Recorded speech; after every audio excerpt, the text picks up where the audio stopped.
Reflections on Fatherhood is a production of Governor State University's Division of Digital Learning and Media Design. With 54 quality degree programs, find your success by degrees at GSU.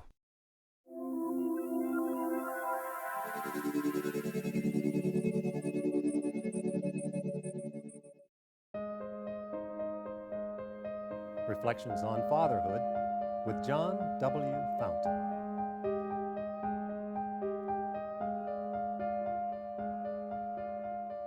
Welcome to Reflections on Fatherhood. I'm your host, Robert Jordan. Before we begin, I would like for you to do something. Imagine that you're seated at a desk holding a pen. The writing tablet is open and the paper is blank. Now write these words. Dear Dad. I don't know you, but I bet your mind is filled with words, thoughts, and images that tell your life story. Those two words, Dear Dad, inspired the book written by author and columnist John Fountain and the program that you're about to watch today. We'll talk with the award-winning journalist about the role of fatherhood and why dads matter. We'll also discuss why so many dads are absent from their children's lives, the impact that it's having on society, and most importantly, what can be done to reconnect fathers with their kids. But first, Joan John Maloney reflects on her father's life and legacy.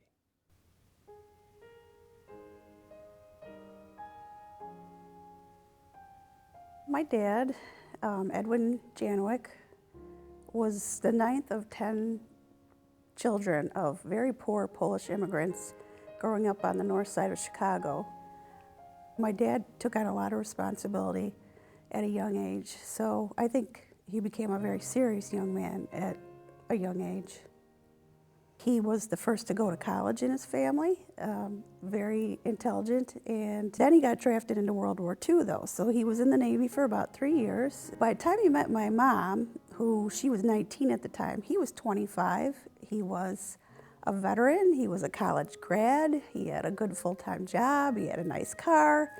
It was their dream to come together and have a peaceful, wonderful, loving home. So that's what they did. They had 5 children, 4 girls and a boy. He took parenting very seriously. He hardly ever raised his voice. He never spanked us. It wasn't like there was any corporal punishment in the house.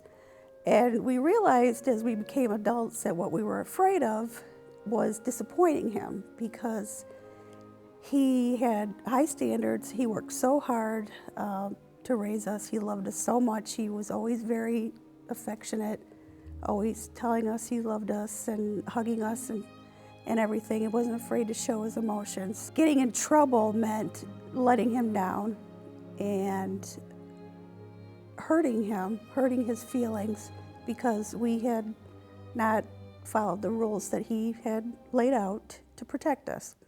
February 5th of this year, 2012, my dad passed away and really changed our lives.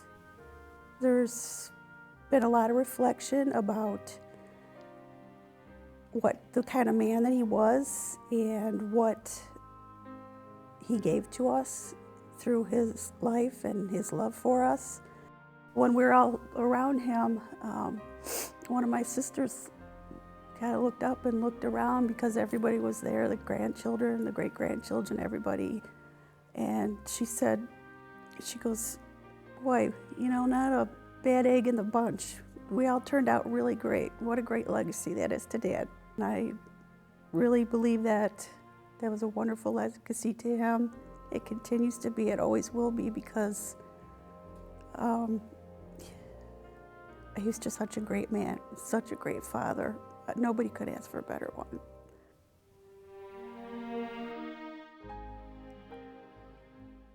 You can hear in her voice, you can see in her eyes the impact that her father had on her. So I turn to you, John Fountain, the author of the book that we are profiling today.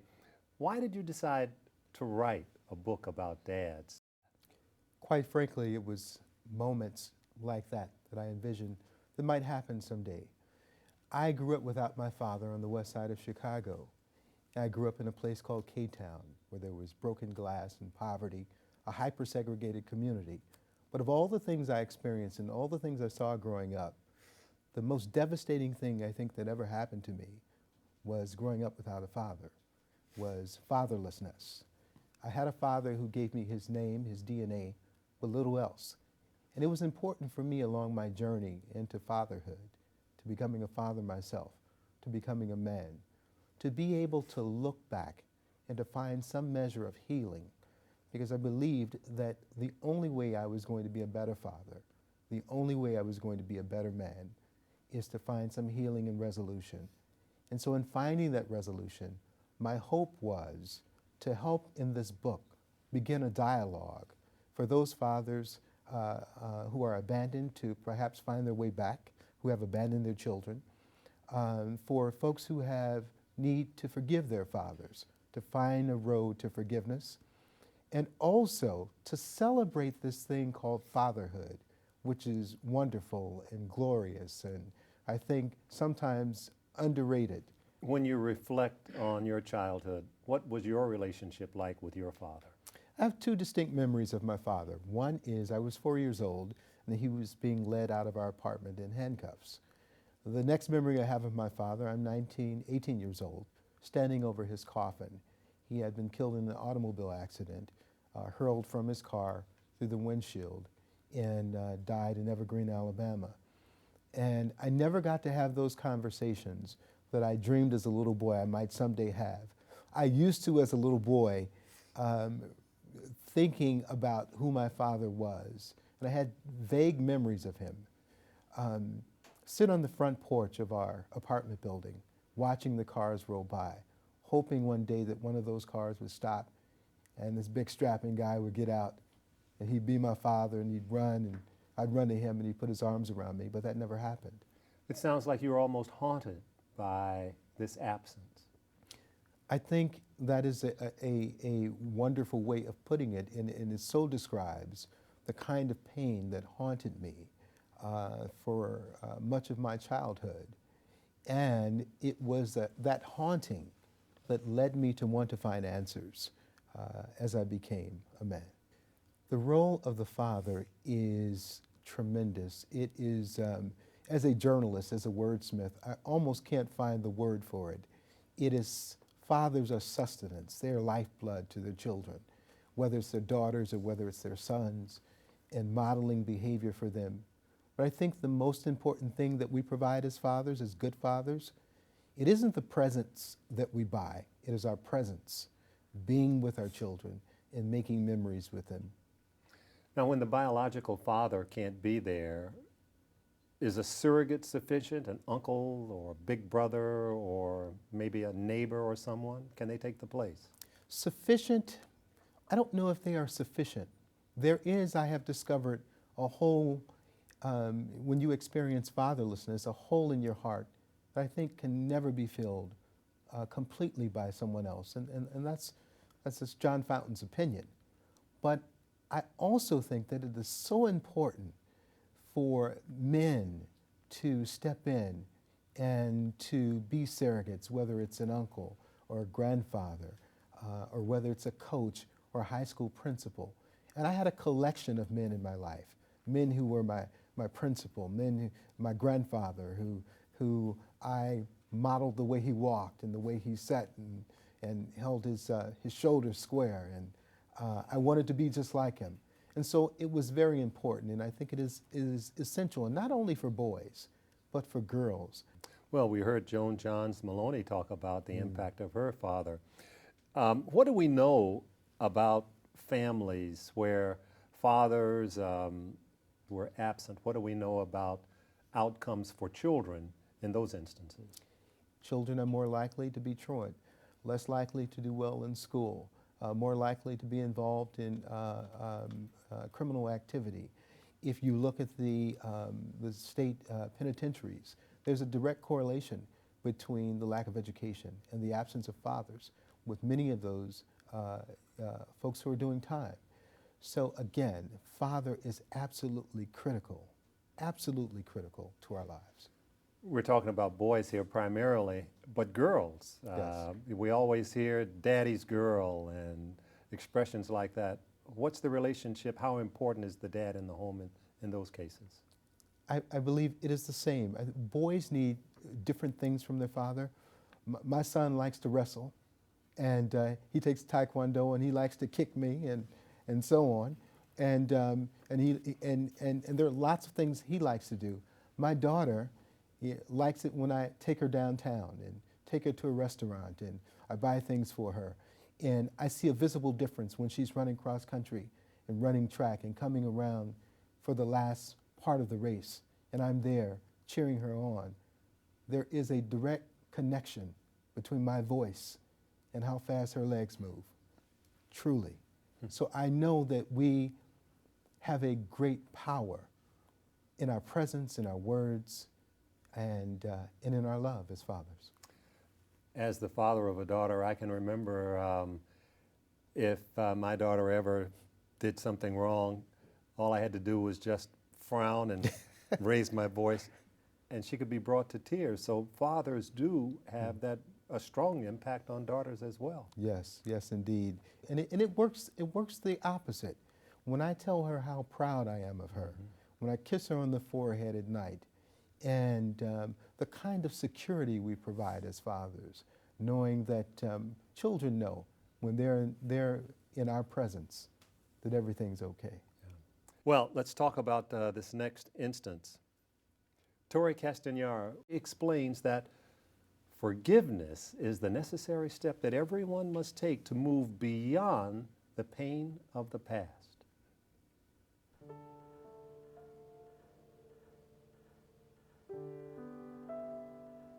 Early life with my family was complicated. My first memory was getting a whooping with one of the brushes that you use to take a shower with. The woman I was with was mentally abusive, to say the least. She would make me sleep in the tub just because maybe I didn't do something right. Actually, the last thing I remember her telling me is that if I do anything wrong, she would beat me until I bleed, and she made me sleep in that tub. I was in that tub for 3 days straight because she passed away on the couch while I was in the tub.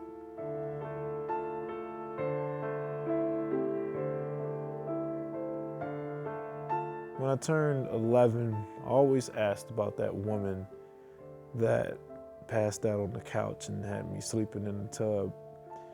And I found out that that was not my mother. I was told that I was adopted, and no one knew who my mother or my father was. Anger wasn't one of the emotions I had at first, more along the lines of confusion, because I didn't understand what it meant as far as the words adoption or just taken away, period. It wasn't something I could comprehend. I decided at that point that I wanted to actually find my mother and my father. After meeting him, I was able to put my life into a different perspective, look at it from a different view, and come to understand who it is that I can be as a person. That anger, that abandonment feeling that I felt from my father, it gave me the inspiration to never give that feeling to anyone else.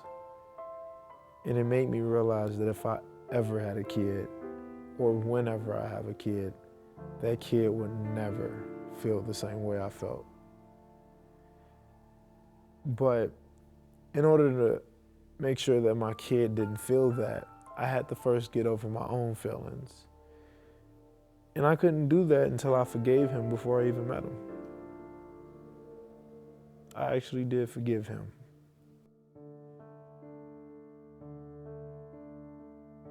You know, I really like a couple of things that he said so much. One, that he learned positively from that relationship. He came away with a resolution to be a good dad himself. And secondly, he forgave his father, and he forgave the people who had harmed him. So there was this reconciliation on his part that I really like. How important is it for us to do like Torrey, the man we just saw, and get rid of the ghosts of the past and try to move on? I think that is so important, and I commend that young man, because when I hear him speak, I don't hear an ounce of bitterness, an ounce of anger. And what I had to realize from my own life is when I was growing up and I had all these unanswered questions, and I was very angry with my father for not being there, very bitter, because he never bought me a birthday present, never called to say happy birthday, never gave me anything. I was like this volcano at some times in my life, ready to erupt. And the forgiveness for me, because I kept thinking, he doesn't deserve forgiveness. But the forgiveness was not for him. It was for me. It set me free. And that's what it allows me to do. I don't think I could be a good father if I had not forgiven my own father. You know, that's so important. And what you're saying is what many people don't get, that to continue harboring those ill feelings really hurts you and not the person you're harboring those feelings towards. Now let's go to Regina Edgecombe with an open letter to her dad, Pierre.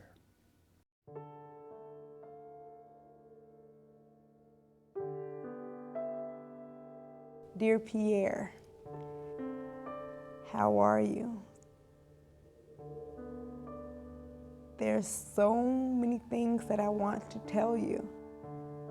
Growing up, he was very strict, but he was still my dad, and I loved him, but I couldn't understand why he did certain things to my mom as well as my sister and my brother.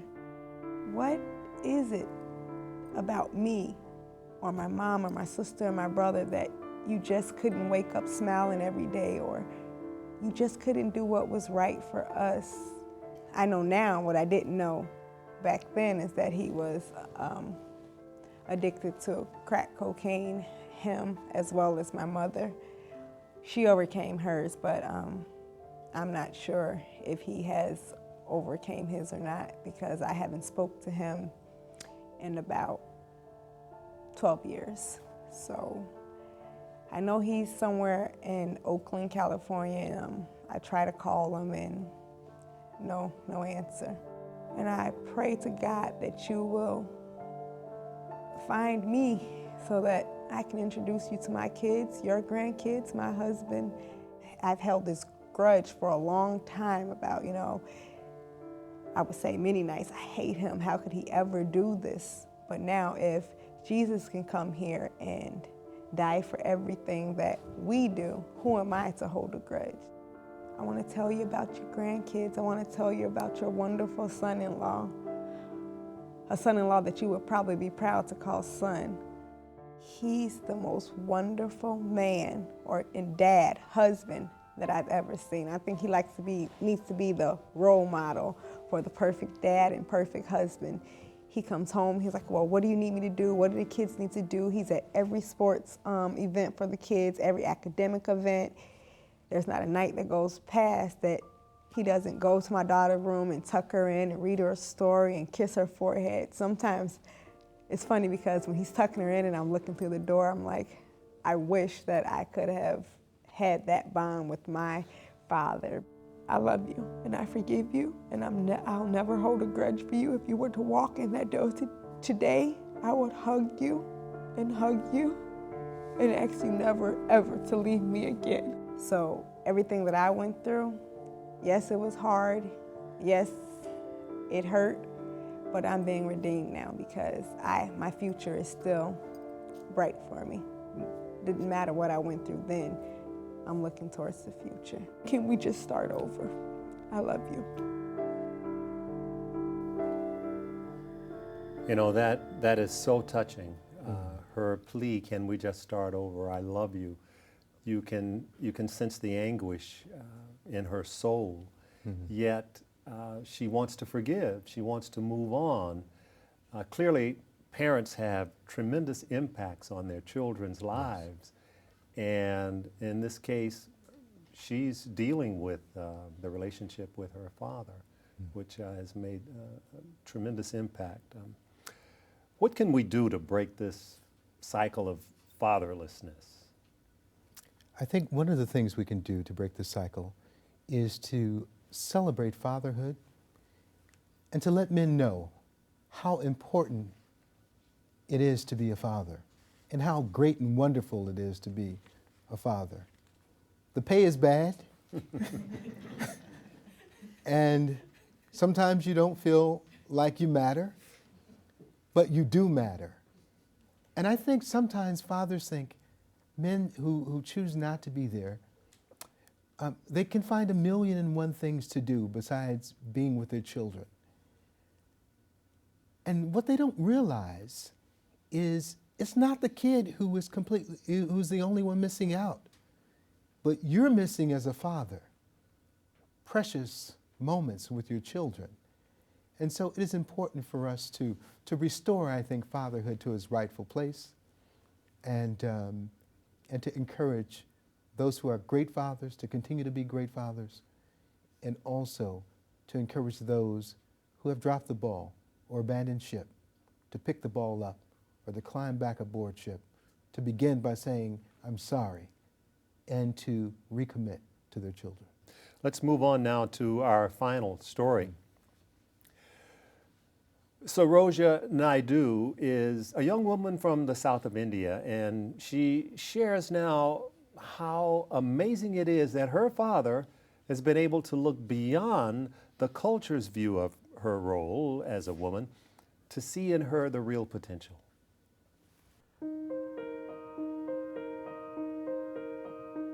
In India, girls never they never used to go to the school for higher education. Say hardly they used to study like till 5th grade, that's it, they're done.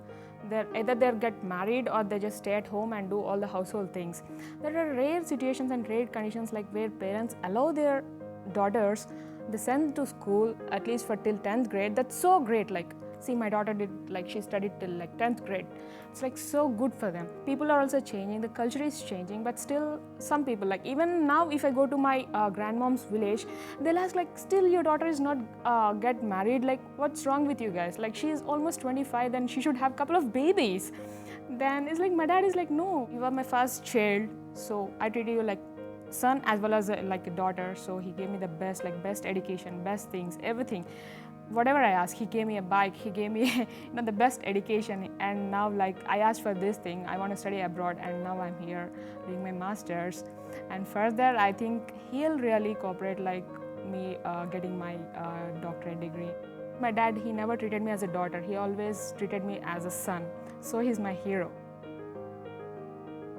John, that's such an interesting story. Here we're dealing with culture differences, and her father was able to bridge those. I guess it was his love for her that he was able to overcome all of those things. So you're talking about revelations in your book, and that seems to me to be one. What is it, though, you're talking about when you discuss this whole idea of revelations? In part, revelation for me is an understanding of who my father was, an understanding of my own purpose and my place in life, an understanding that I have the power to break the cycle of fatherlessness. And I can do that by making a decision to love my children, to be a presence in their life, and to move beyond the hurt and pain. I have a number of contributors in this book, and that was important for me to have them tell their stories. Other people tell their stories as well.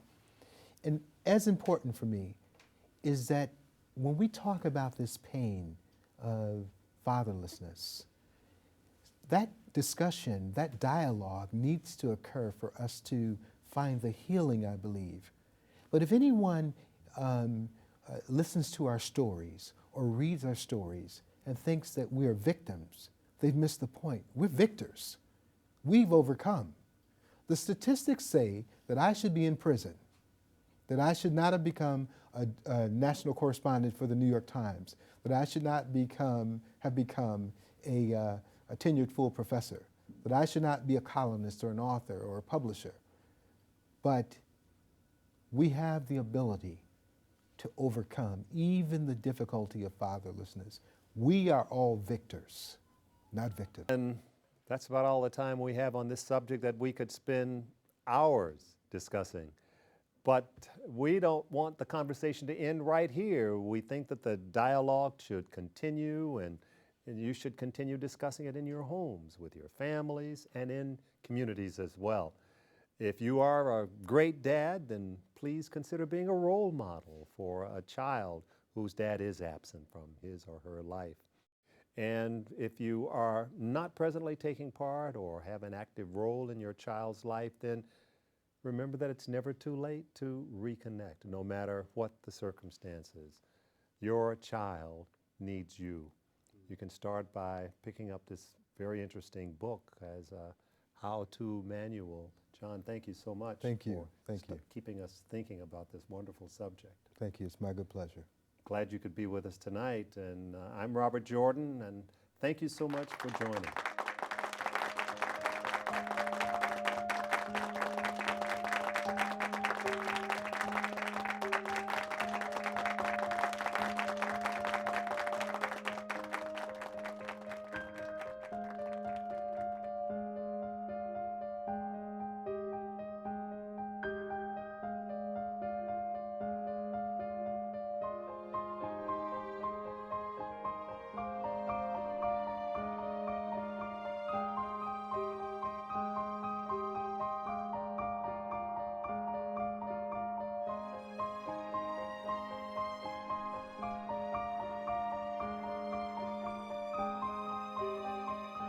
Reflections on Fatherhood is a production of Governor State University's Division of Digital Learning and Media Design.